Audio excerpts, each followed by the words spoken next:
Doctor Zakir Naik আপনাদের পেশার মানুষ, কিন্তু তিনি চেয়ার আমাদেরটা দখল করে বসে আছেন। পৃথিবীতে লক্ষ লক্ষ আলেম দ্বারা ইসলাম প্রচারের সেই কাজ হয় নাই একজন চিকিৎসক জাকির নায়েক দ্বারা যে কাজ হয়েছে। আমি আমার এক বন্ধু চক্ষু স্পেশালিস্ট, বিসিএস ডাক্তার ছিলেন, সরকারি চাকরি ছেড়ে দিয়ে নিজে এখন প্র্যাকটিস করেন। তো ওই ভাই আমাকে বললেন, ভাই আমি ছাত্র ইউনিয়ন করতাম, আমার মনে হয় রাজশাহী মেডিকেল স্টুডেন্ট তিনি, বা রংপুরের, যাই হোক অনেক আগের সিনিয়র মানুষ। তো উনি বললেন যে ভাই আমি এক সময় ছাত্র ইউনিয়ন করতাম, নামাজ কালাম পড়তাম না, এবং আমি নিজেকে অনেক আধুনিক স্মার্ট মনে করতাম। আসলে ইসলাম নিয়ে আমার কিছু প্রশ্ন ছিল, এই প্রশ্নগুলোর কোনো উত্তর আমি পাচ্ছিলাম না। অনেক হুজুরদের কাছে জিজ্ঞাসা করছি, বাট আমার স্যাটিসফ্যাকশন হয় নাই। তো একদিন টিভি স্ক্রল করতে করতে দেখলাম যে একটা লোক হ্যাংলা পাতলা কোট টাই পরা, আবার দেখি মাথায় টুপি, একটু পিকুলিয়ার লাগলো, অদ্ভুত দেখে আমি একটু শুনলাম, শুনতে শুনতে দেখে নাম উঠছে ডাক্তার জাকির নায়েক। দেখলাম আমার পেশার লোক, তো একটু আগ্রহী হয়ে শুনলাম। তো উনি বললেন যে একই প্রশ্নের উত্তর যেটা আমি অনেক হুজুরকে করেছি, হয়তো সাধারণ আলেমদেরকে করেছেন, সবাই সব প্রশ্নের উত্তর জানা জরুরি না। তো একই প্রশ্নের উত্তর দেখলাম ভদ্রলোক দিচ্ছেন খুব চমৎকারভাবে, অসাধারণভাবে, আমার স্যাটিসফ্যাকশন হচ্ছিল। এই যে শুরু করেছেন, আল্লাহ সেই বান্দা, আমার সেই বন্ধু, তিনি এখন আলহামদুলিল্লাহ অনেক ভালো একজন ধার্মিক, খুব রিলিজিয়াস এবং খুব প্র্যাকটিসিং একজন মুসলমান হতে পেরেছেন আলহামদুলিল্লাহ। তো একজন চিকিৎসক হয়েও দাওয়াতের ময়দানে তার অনেক কাজ করার সুযোগ হয়েছে। আপনি ডাক্তার জাকির নায়েকের মতো এত পড়াশোনা করা ছাড়াও আপনার জায়গা থেকে আপনি অনেক কাজ করতে পারেন আপনার ক্ষুদ্র প্রচেষ্টা দ্বারা। যেমন আপনার পেশেন্টকে যদি আপনি বলেন যে ভাই নবী করিম সাল্লাল্লাহু আলাইহি সাল্লামের সুন্নাহ, এটা যদি আপনার লাইফস্টাইলে আপনি মেনটেন করেন, তাহলে আপনি অনেকখানি সুস্থ থাকতে পারবেন। এরপরে তো আমাদের কোনো ভিন্ন মত করার সুযোগ নেই, রাতে তাড়াতাড়ি শোয়াটা আমাদের স্বাস্থ্যের জন্য ভালো। আপনারা কি ভিন্ন কিছু বলেন নাকি? আমরা তো জানি যে আপনারাই, অর্থাৎ ডাক্তাররাই আমাদেরকে বলছেন যে রাতে তাড়াতাড়ি ঘুমোতে হবে, অনেক গভীর রাত জেগে থাকা স্বাস্থ্যের জন্য ভালো না। তো আমার নবী সাল্লাল্লাহু আলাইহি ওয়াসাল্লামের সুন্নাত হলো তিনি এশার পরে দ্রুততার সাথে শুয়ে যেতেন, মাগরিবের পরে রাতের খানা খেয়ে ফেলতেন। এখন আপনারাই বলছেন যে ঘুমানোর অনেক আগে আমরা যদি ডিনার করে ফেলি তাহলে সেটি আমাদের ডাইজেস্টিংয়ের জন্য সহজ হয়, সেটা আমাদের স্বাস্থ্যের জন্য ভালো হয়। নবী করিম সাল্লাল্লাহু আলাইহি সাল্লাম সন্ধ্যার পর রাতের খাবার খাওয়াকে পছন্দ করতেন, এবং এশার পরে খাবার তো পরের কথা, কোনো আলাপ আলোচনা করা পছন্দ করতেন না, দ্রুততার সাথে বিছানা চলে যাওয়াটা তার পছন্দ ছিল। তিনি রাতভর ঘুমানো পছন্দ করতেন, ভোরে ঘুমানো অপছন্দ করতেন। তো নবী সাল্লাল্লাহু আলাইহি ওয়াসাল্লামের সুন্নাহকে যদি আমরা মেনটেন করি তাহলে সেক্ষেত্রে আমরা অনেকখানি সুস্থ থাকবো। এবং সেই সাথে আমরা জানি নবী করিম সাল্লাল্লাহু আলাইহি ওয়াসাল্লাম খাবারের ক্ষেত্রে উদরপূর্ণ করে খেতে নিরুৎসাহিত করেছেন। রাতে পেটের 3 ভাগের 1 ভাগ খাবার, 1 ভাগ পানীয়। 1 ভাগ পানীয় বলতে পানি বা পানি জাতীয়, এই যে সালাদ খেতে বলেন আপনারা, সবজি খেতে বলেন, সেগুলো খাওয়া নবী সাল্লাল্লাহু আলাইহি ওয়াসাল্লাম সুন্নাহ। তাহলে সুন্নাহ লাইফস্টাইল যদি কেউ মেনটেন করে তাহলে সেক্ষেত্রে তিনি এমনিতেই সুস্থ থাকবেন, বা আল্লাহ তাআলা তাকে অনেকখানি সুস্থ রাখবেন। অতএব আপনি আপনার প্রেসক্রিপশনের ফাঁকে ফাঁকে, আপনি রোগীদের সেবা দেওয়ার ফাঁকে ফাঁকে নবী সাল্লাল্লাহু আলাইহি ওয়াসাল্লামের সুন্নাহর পথে যদি আহ্বান করেন তাহলে এক কাজে 2 কাজ হবে। আপনি হয়তো একই কথা বলছেন, বাট ধর্মীয় পার্সপেক্টিভ থেকে বলছেন না। ধর্মীয় পার্সপেক্টিভ থেকে বললে আপনার বলাও হবে, আবার সওয়াবও পাবেন, এবং সেই সাথে যাকে বলছেন তিনি এদেশে মানুষ যেতে ধর্মপরায়ণ।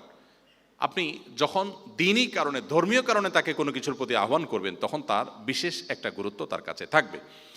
তো এইভাবে 5 ওয়াক্ত নামাজের মাধ্যমে আমাদের যে ব্যায়াম হয়, আমাদের বিশেষ করে সন্ধ্যায় নবী সাল্লাল্লাহু আলাইহি ওয়াসাল্লাম তাড়াতাড়ি খাবার খেয়ে এশার নামাজ পড়তে মসজিদে যেতেন, জামাতে নামাজ পড়ে আবার আসতেন, এই যে আসা যাওয়া একটা ব্যায়াম হয়ে যায়, তারপরে ঘুমোতে যেতেন, এই জিনিসগুলো যে আমাদের স্বাস্থ্যের জন্য ভালো। আমার মনে হয় সুন্নাহকে, এখানে আপনারা একই কথা বলেন হয়তো, সুন্নাহকে যদি রিলেট করে বলেন তাহলে সেক্ষেত্রে আমাদের জন্য বহুবিধ কল্যাণ হয় এবং দাওয়াতের কাজ হয়। সর্বশেষ যে পয়েন্টটি আমি বলতে চাই তা হলো মেডিকেল সায়েন্স রিলেটেড অনেক ফিক বা অনেক মাসাইল সংক্রান্ত বিষয় আছে, সেগুলো আপনাদের শিখে রাখা খুবই গুরুত্বপূর্ণ, জেনে রাখা খুবই গুরুত্বপূর্ণ।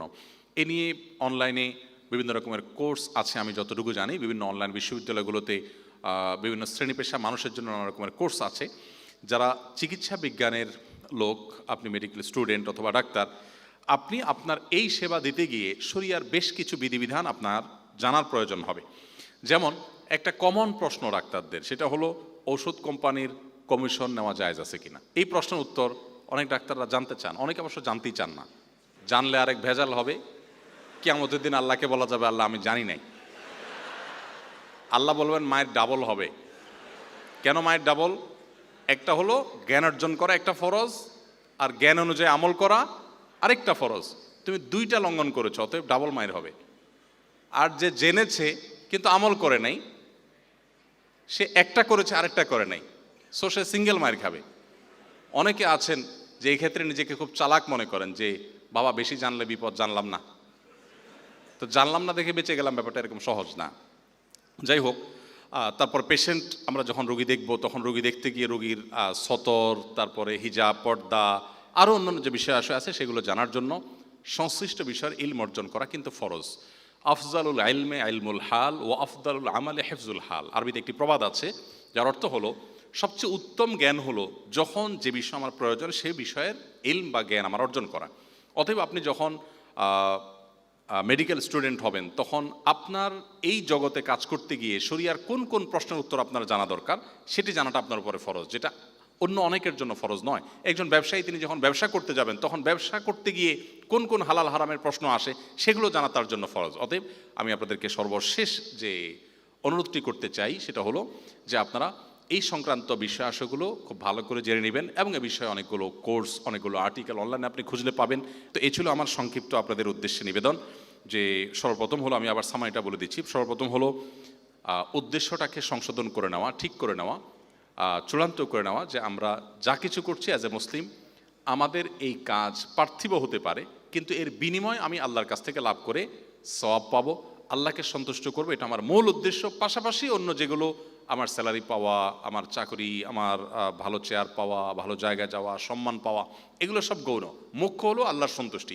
সো আল্লাহর সন্তুষ্টিটা মুখ্য যদি হয় বাকিগুলো অটোমেটিকলি আমার অর্জিত হয়ে যাবে ইনশাআল্লাহ তাআলা।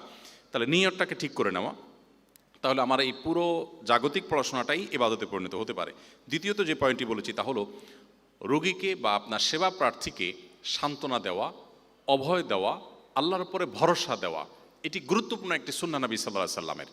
তাকে ভয় দেখানোর চাইতে তাকে সান্ত্বনা দেওয়াটা আপনার জন্য অনেক গুরুত্বপূর্ণ, রোগীর জন্য গুরুত্বপূর্ণ, আপনার জন্য গুরুত্বপূর্ণ। এবং এর মাধ্যমে আপনি নিয়ত যদি করেন, যে উদ্দেশ্য যদি হয় যে আমার নবী সাল্লাল্লাহু আলাইহি সাল্লাম কোনো রোগী দেখলে তাকে সান্ত্বনা দিতেন, আমি তার সুন্নাহকে অনুসরণ করছি, তাহলে আপনি একটি ইবাদত করে ফেললেন।